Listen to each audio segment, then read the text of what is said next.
Kita langsung saja Bapak Ibu sekalian mendengarkan pengajian yang akan disampaikan oleh Al-Mukarram Bapak Tuan Guru Haji Munajib Sesele.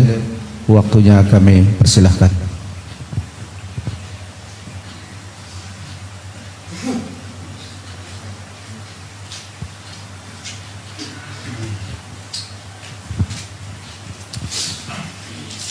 Assalamualaikum warahmatullahi ta'ala wabarakatuh.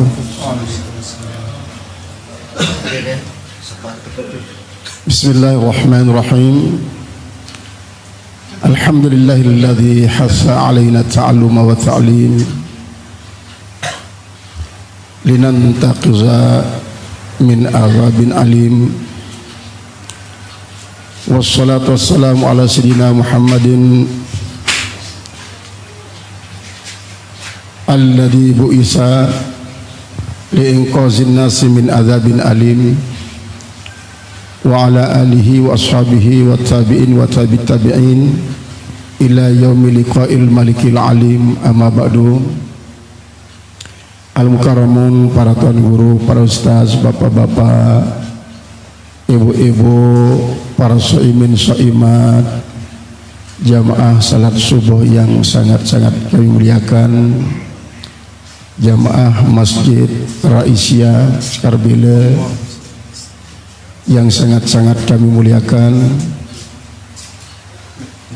Mari kita bersyukur karyat Allah Subhanahu wa ta'ala atas limpahan rahmat, taufik dan hidayahnya, sehingga pada pagi hari ini nikmat Allah yang masih diberikan kepada kita begitu banyak. Yang terbesar di antaranya adalah iman dan Islam. Lalu diberikannya juga kita kesempatan untuk melaksanakan salat subuh berjamaah. Kemudian sebelumnya kita juga melaksanakan qabliyah subuh.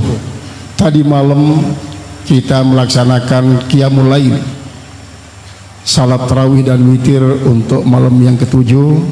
Berarti sekarang kita sudah masuk hari ke-7 dari bulan Ramadan 1440 Hijriah. Mudah-mudahan yang sudah kita lakukan selama 6 hari ini diterima oleh Allah Subhanahu wa taala, dan qiyamul lail kita yang ke-7 hari, yang 7 malam, mudah-mudahan diterima oleh Allah. Sisa-sisa hari dan malam yang belum kita lewati pada bulan Ramadan ini ditakdirkan oleh Allah kepada kita untuk bisa melakukannya dengan penuh kehusyuan, penuh huduk dan tadarruk, sehingga kualitas puasa kita pada tahun ini lebih tinggi daripada tahun yang sebelumnya.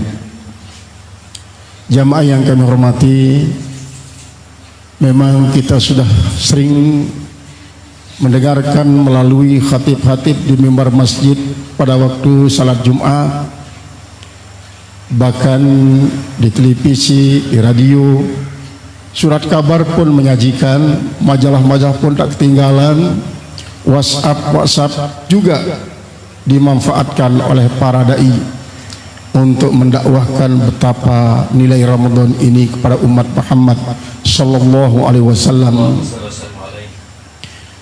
Beliau pernah bersabda menceritakan tentang sebuah hadis qudsi yang dikatakan kepada Nabi Musa alaihissalam, di mana dulu Nabi Musa mengatakan bahwa dirinya yang paling alim. Nabi Musa mengklaim dirinya yang diberikan oleh Allah sesuatu yang tak pernah diberikan oleh Allah kepada umat Nabi Rasul lain, dan tak akan pernah diberikan.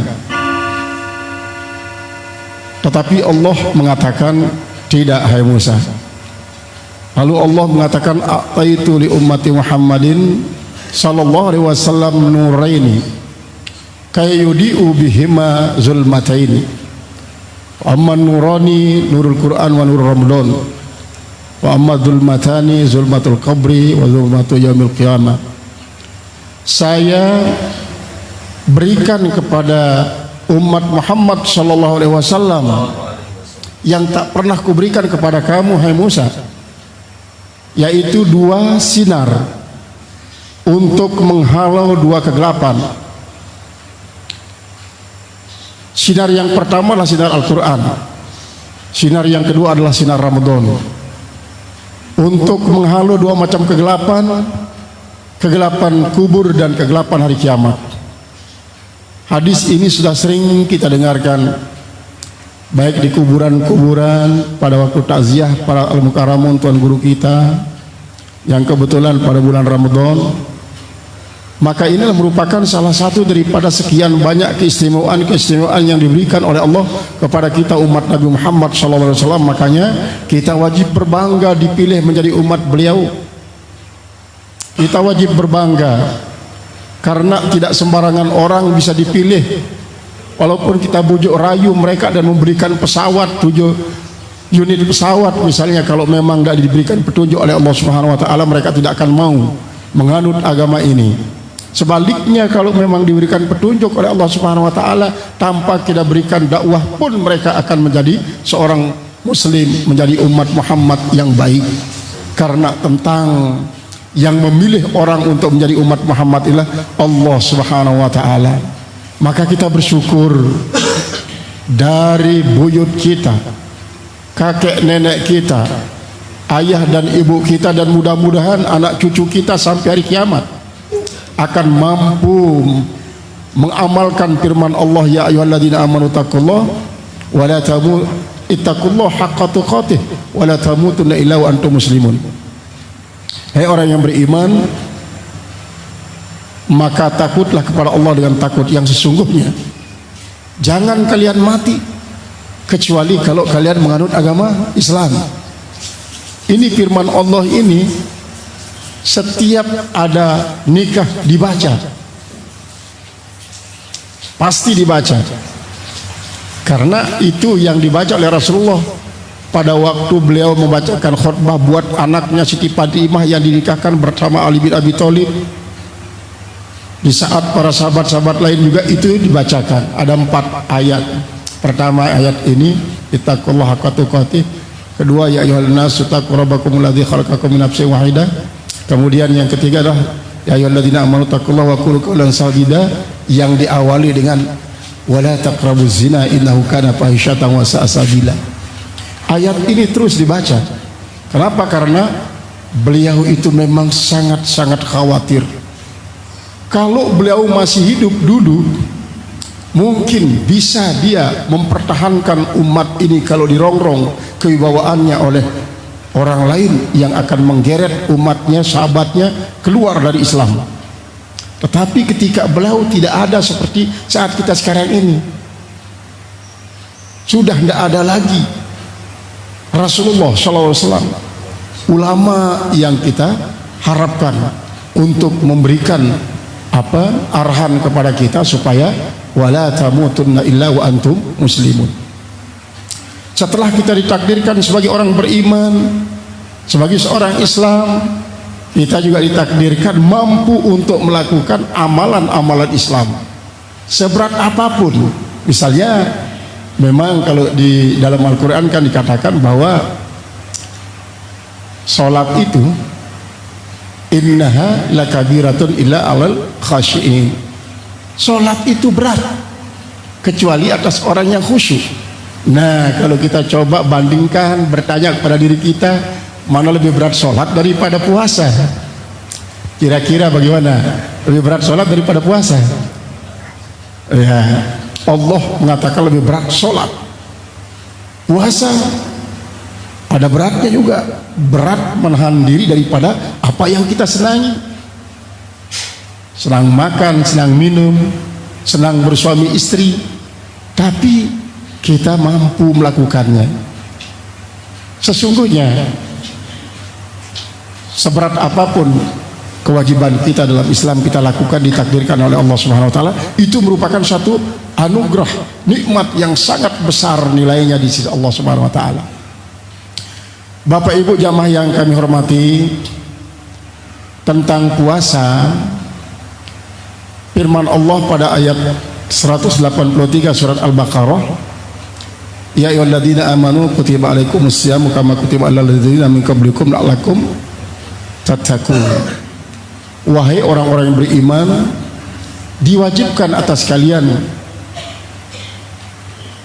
untuk melakukan puasa sebagaimana diwajibkan umat-umat sebelum kalian agar kalian takwa. Para ulama termasuk Imam Fahru Razi dalam tafsir Al-Kabirnya dalam mengupas ayat ini, pertama beliau mengatakan bahwa yang dimaksudkan kutiba alaikumus syam di sini tuh bukan puasa Ramadan saja, tapi puasa-puasa sebelum diturunkannya kewajiban puasa Ramadan. Baru ditegaskan menjadi puasa Ramadan ketika turun ayat berikutnya, syahrul Ramadan alladzi unzila fil Qur'an hudal linnas wa bayyinatin minal huda wal furqan. Ini baru yang menegaskan tentang puasa bulan Ramadan. Sehingga ada sebuah riwayat daripada Ali bin Abi Thalib karramallahu wajhah. Pada satu pagi beliau ziarah ke Rasulullah sallallahu alaihi wasallam, lalu mengucapkan assalamualaikum ya Rasulullah. Dijawab waalaikumsalam ya habibi wa habiballah. Atas engkau juga salam kesejahteraan, rahmat dan keberkatan Allah, wahai kekasihku dan kekasih Allah, kata Rasulullah kepada Ali bin Abi Thalib. Lalu beliau keluar, ya Ali idni ilayya, hai Ali dekatlah kamu kepada saya. Mendekatlah Ali bin Abi Thalib. Ali, Jibril ma'ya fil ghurfah, saya bersama malaikat Jibril di dalam kamar. Wa qara'a alaikas salam, lalu dia menyampaikan salam kepadamu. Maka Jibril, Ali pun menjawab wa alaika wa alaihi salam, atas engkau dan atas dia kesejahteraan ya Rasulullah. Lalu apa yang dibawa berita oleh Rasulullah sallallahu alaihi wasallam kepada Ali bin Abi Thalib? Ya Ali, idza sumta thalathata ayamin falaka minal ajri fil yaumil awwali kamithli syiyami asrati alafi sanatin. Hai Ali, kau diperintahkan untuk melakukan puasa 3 hari. Kalau kau lakukan hari pertama, niscaya kau akan dapat pahala seperti orang berpuasa 10.000 tahun, kayak puasa 10.000 tahun. Iza sumta yawmal tsani falaka minal ajri kasyami 30 alfa sanatin. Kalau kau lakukan puasa hari kedua, maka kau akan diberikan pahala bagikan orang puasa 30.000 tahun. Idza sumta yawmal tsalis falaka minal ajri kaman shama mi'ata alfi sanatin. Kalau kau lakukan puasa untuk yang 3 hari, maka kau akan diberikan ganjaran bagikan orang puasa 100.000 tahun. Sambil menggeleng Ali bin Abi Thalib, hal hadhihi khasatun alayya ya Rasulullah, apakah puasa-puasa hari-hari yang 3 ini khusus untuk saya ya Rasulullah?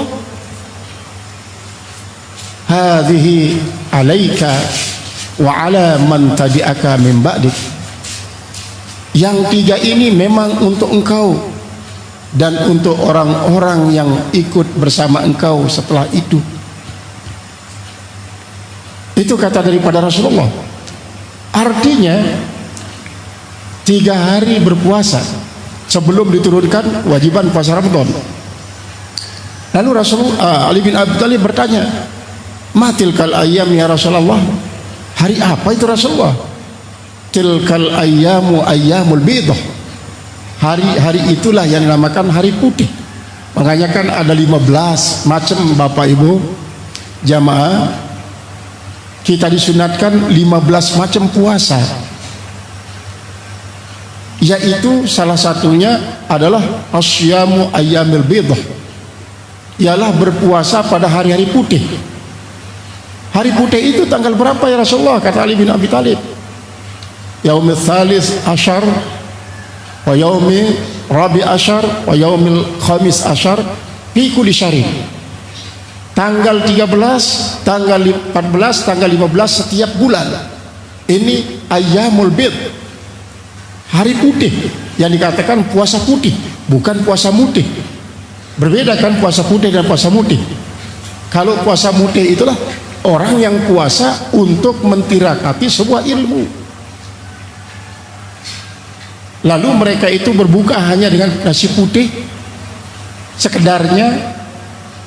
Sedangkan puasa putih ini puasa setiap bulan tanggal 13, 14, 15. Kalau itu kita lakukan, maka kita akan dapatkan pahala seperti yang dijanjikan kepada Ali bin Abi Thalib karamallahu wajhah. Itu pada setiap bulan dulu sebelum diturunkan kewajiban puasa Ramadan.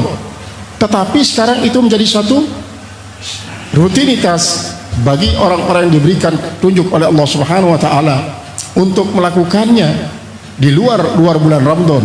Nah, kalau di luar bulan Ramadan saja begitu besar ganjaran yang dijanjikan, apalagi pada bulan Ramadan.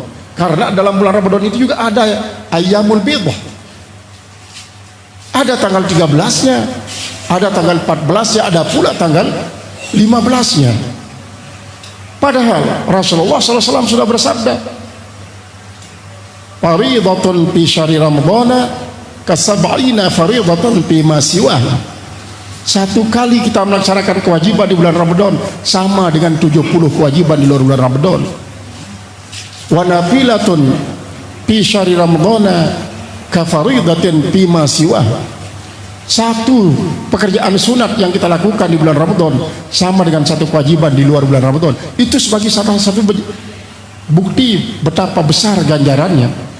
Karena memang salah satu daripada keistimewaan bulan Ramadan itu wal hasanatu fiha mudha'afatun, yaitu kebagusan-kebagusan yang kita lakukan dilipat gandakan pahalanya pada bulan Ramadan. Seperti gambaran tadi itu. Makanya di dalam sebuah hadis juga dikatakan oleh Rasulullah, umratun fi ramadhan ka hajjin ma'iyah. Melaksanakan umrah di bulan Ramadan satu kali saja sama dengan berhaji bersama saya, kata Rasulullah. Bersama saya, tidak main-main bersama saya itu. Pertama, Rasulullah mengerjakan haji satu kali saja dalam Islam, tahun ke-10 Hijrah, wukufnya pada hari Jumat. Orang wukuf pada hari Jumat sama pahalanya dengan 70 kali haji yang tidak diwukufkan pada hari Jumat. Ini berarti kan ma'iyah itu bersama Rasulullah. Yang kedua,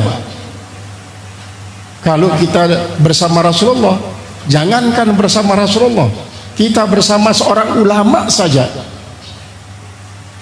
hanya dalam hitungan detik, apalagi hitungan jam, bagikan beribadah berumur-umur bulan, berumur-umur tahun, sampai tubuh kita remuk beribadah, kemudian semua diterima ibadah kita itu, maka nilai kebersamaan kita bersama ulama dalam hitungan detik, apalagi dalam hitungan jam, itu lebih besar daripada nilai ibadah-ibadah sunat yang kita lakukan sekian lama, apalagi bersama Rasulullah SAW. Maka orang umrah, makanya orang yang tahu ini tidak peduli berapapun habis uang yang dipergunakan untuk umrah pada bulan Ramadan. Ini adalah kehajian ma'iyah itu tingkat nilainya, apalagi sampai berkali-kali di bulan Ramadan. Ini luar biasa, menunjukkan bahwa wal hasanatu fiha mudha'afatun. Nah, kemudian yang kedua, Bapak Ibu, Rasulullah sallallahu alaihi wasallam, ini juga riwayat daripada Ali bin Abi Thalib, ketika Ali bin Abi Thalib mengetahui bahwa Umar bin Khattab radhiyallahu anhu yang pertama kali melaksanakan salat tarawih secara berjamaah. Lalu apa kata Ali bin Abi Thalib? Hadhihi mimma sami'a minni wa sana'a kama sami'a. Ini yang dilakukan oleh Umar bin Khattab ini adalah seperti yang ia pernah dengarkan dari saya. Lalu dia melakukan seperti apa yang ia dengarkan. Bagaimana riwayatnya Bapak Ibu? Ali bin Abi Thalib meriwayatkan bahwa Rasulullah SAW pada satu ketika bercerita, kana tahtal arsy maudiun yuqalu hadhiratul qudsi. Di bawah aras itu ada sebuah tempat itu namanya hadhiratul qudsi, sama dengan hadhiratul qudsi yang ada dalam surga. Cuma bedanya, kalau hadhiratul qudsi di dalam surga itu disiapkan oleh Allah untuk siapa? Itu ketika dulu Nabi Musa alaihissalam bertanya, ya Rasulullah, ayul makani afdalu fil jannati? Ya Rasulullah, ya Allah, tempat apa yang paling indah dan paling mulia di dalam surga? Maka Allah menjawab, hadhiratul qudsi.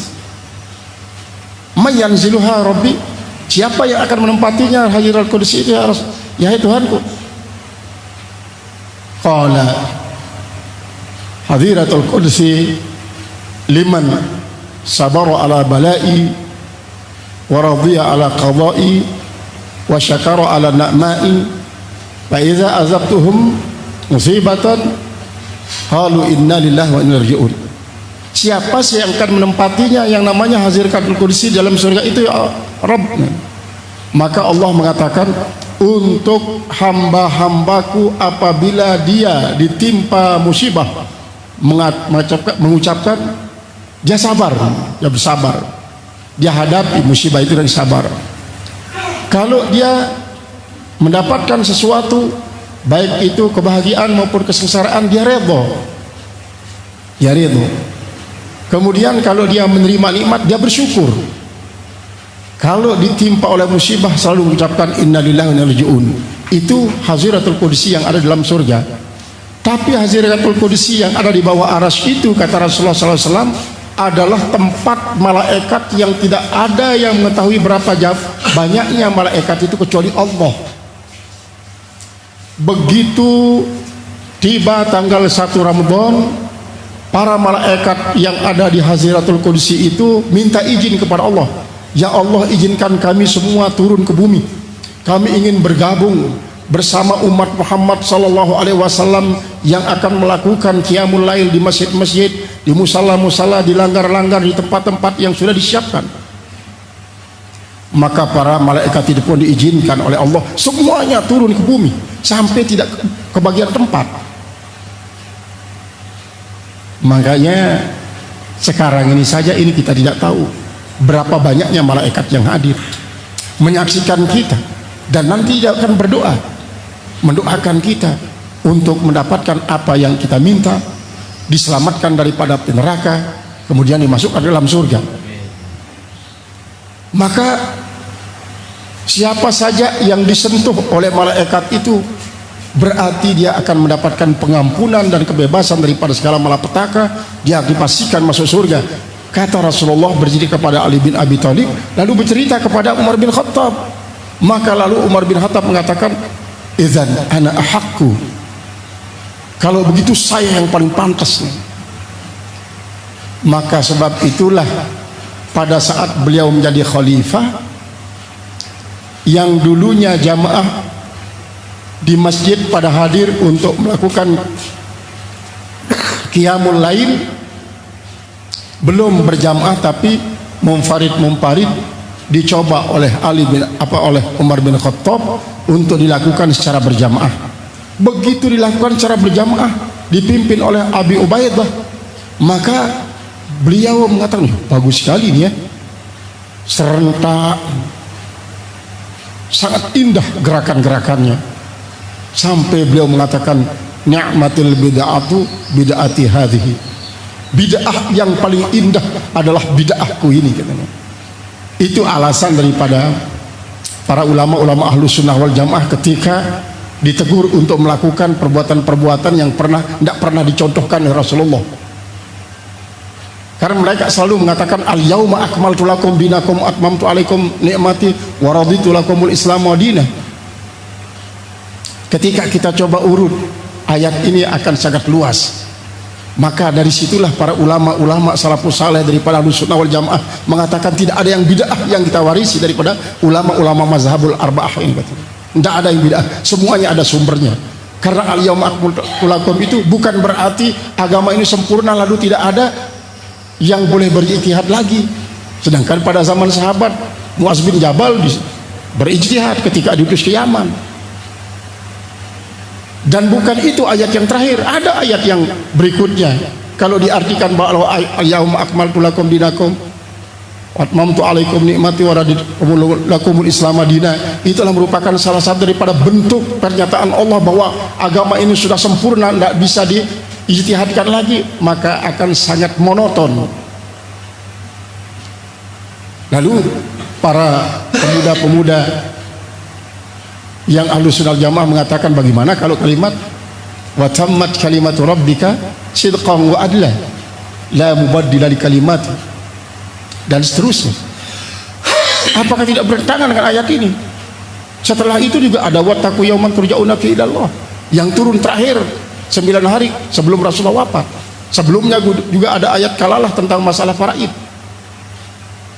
Kalau itu dikatakan bahwa ini merupakan harga mati, tidak boleh ada ijtihad lagi. Kemudian nikmat juga sudah disempurnakan. Rasulullah masih hidup lagi 3 bulan pada waktu itu. Apakah dia tidak akan mendapatkan kenikmatan setelah turunnya ayat tersebut? Setelah Rasulullah juga wafat, Abu Bakar Siddiq juga berijtihad, Umar bin Khattab berijtihad, banyak para sahabat berijtihad. Itu alasan yang dikatakan oleh para ulama ahlus sunnah wal jamaah untuk tidak mengatakan bahwa ini sebagai alasan yang dipakai oleh orang-orang yang mengatakan sedikit-sedikit bid'ah, sedikit-sedikit syirik, sedikit bid'ah, sedikit syirik itu. Akhirnya apa? Apa kata Umar bin Khattab ketika dia menyelesaikan salat tarawih berjamaah? Hakadha fa'alaha Rasulullah SAW. Seperti ini dilakukan oleh Rasulullah, katanya. Yaitu isyrina rakaatan. Isyrina rakaatan.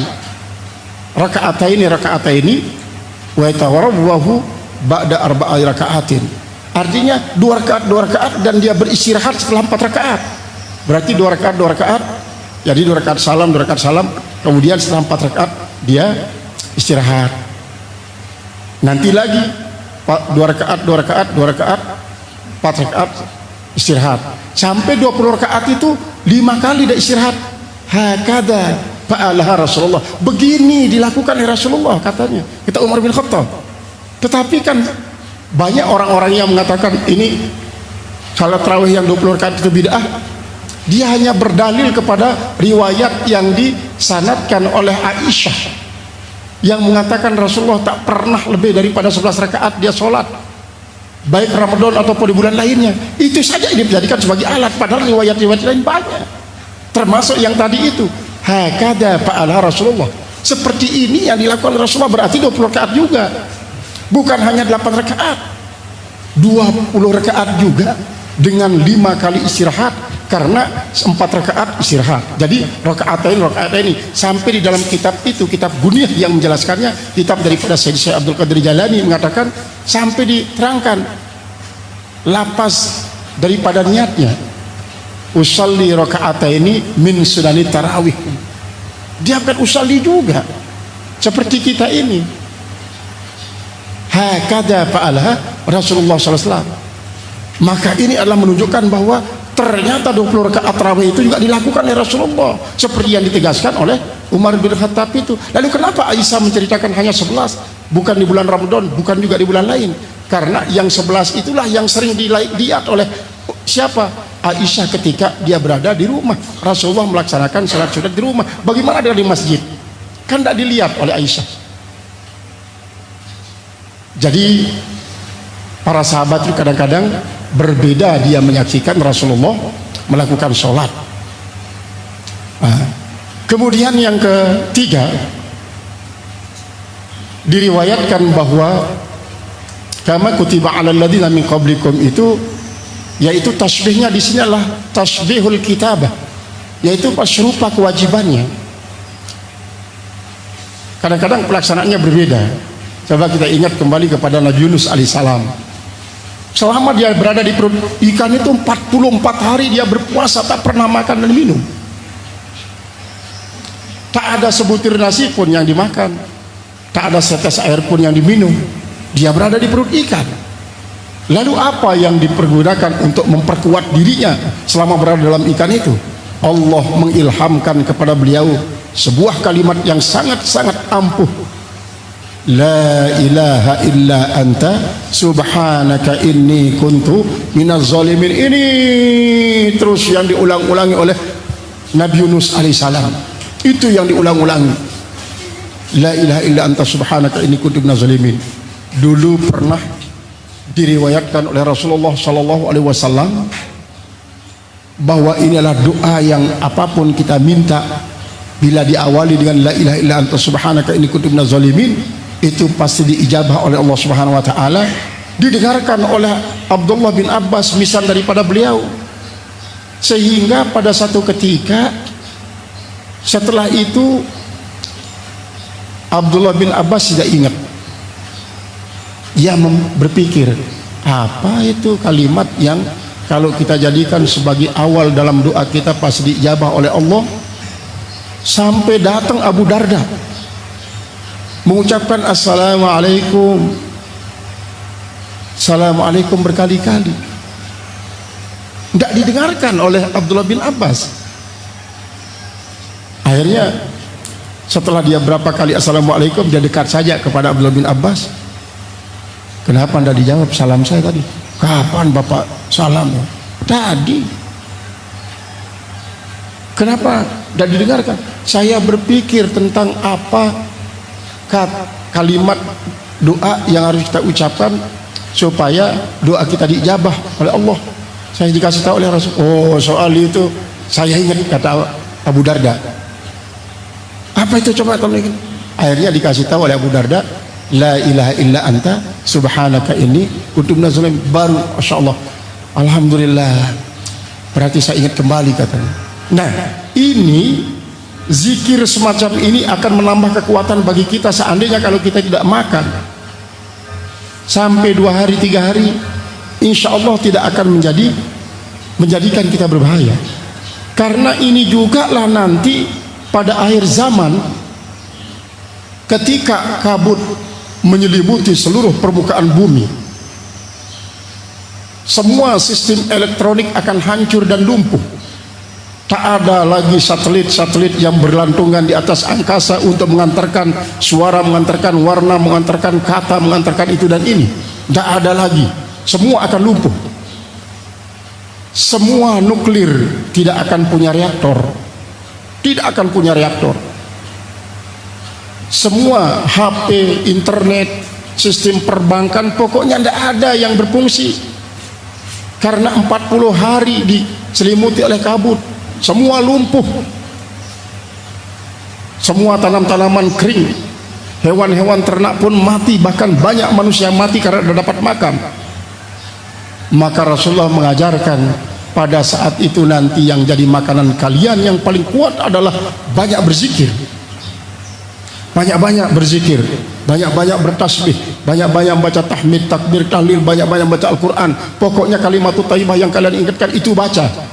Karena kalau tidak, kalian akan bisa memakan bangkai teman kalian karena kelaparan, karena tidak ada lagi stok makanan. Pada saat itu pula lah,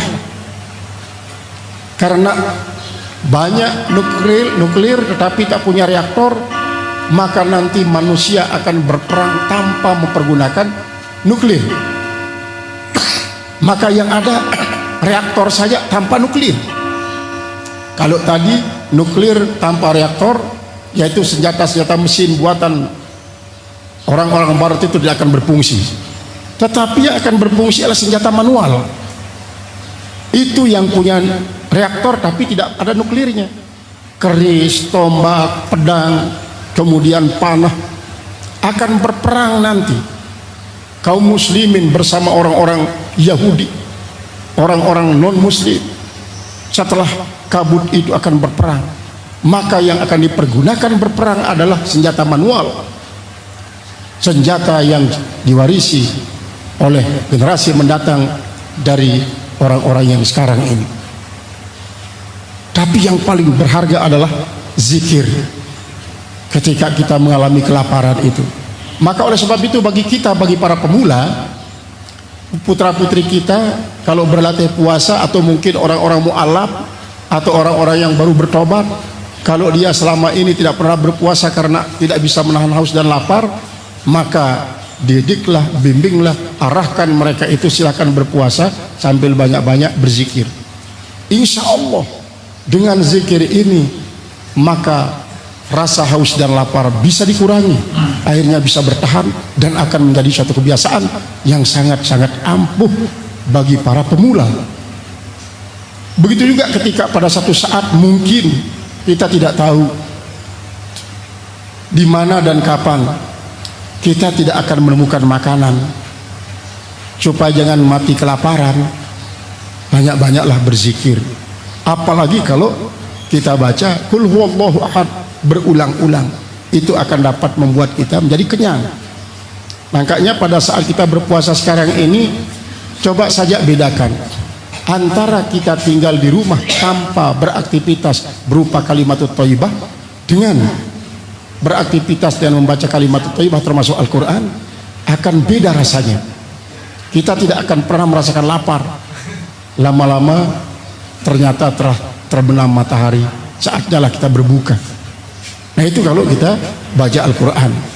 Nah Bapak Ibu jamaah yang sangat-sangat kami hormati, jadi ini adalah merupakan salah satu daripada yang kita dapatkan dari para ulama kita tentang bahwa ternyata puasa itu adalah tidak saja puasa Ramadan yang diwajibkan kepada umat Islam, juga ada puasa-puasa lain, puasa nazar kalau bagi yang bernazar, puasa yang merupakan fidyah daripada haji tamattu, haji kiron, kalau mereka itu tidak membayar fidyah dengan dam, itu tidak membayar dam kambing, maka puasalah. Kemudian itu juga ibu-ibu yang mengkadak puasanya karena tidak dapat menyempurnakannya pada bulan Ramadan dengan sebab haid dan nifas. Nah kemudian puasa-puasa yang sunat itu memang perlu kita lakukan semampu kita, karena memang begitu besar pahala yang dijanjikan oleh Allah Subhanahu wa taala, terutama sekali puasa yang katakan puasa putih tanggal 13, tanggal 14 dan tanggal 15. Para jamaah yang kami hormati, Bapak Ibu, ini yang bisa saya sampaikan dalam kesempatan ini. Mudah-mudahan ada manfaatnya bagi kita bersama, dan mari kita berdoa kehadirat Allah Subhanahu wa taala. A'udzubillahi minasyaitonirrajim. Bismillahirrahmanirrahim. Alhamdulillahirabbil alamin arrahmanir rahim wassalatu wassalamu asyrafil anbiya'i wal mursalin sayyidina wa habibina wa syafi'ina dzurrina qurrata a'yunina mustafa maulana Muhammad wa rasulil anbiya'i wal mursalin wa alihi washabbihi ajmain. Allahumma ighfir lana dzunubana tub 'alaina wa lidiyana jamil mu'minin wal mu'minat wal muslimin sunnatul ahya'i wal amwat. Allahumma taqabbal minna salatana wa siyamana wa qiyamana ruku'ana sujudana tasbihana ta'bidana takbirana tahlilana wa tammim taksirana wa jami'a ibadatina. Rabbana atina fid dunya hasanah fil akhirati hasanah wa qina adzabannar. Walikas subhana rabbika rabbil izzati amma yasifun wa salamun alal mursalin alhamdulillahirabbil alamin. Al-Fatihah.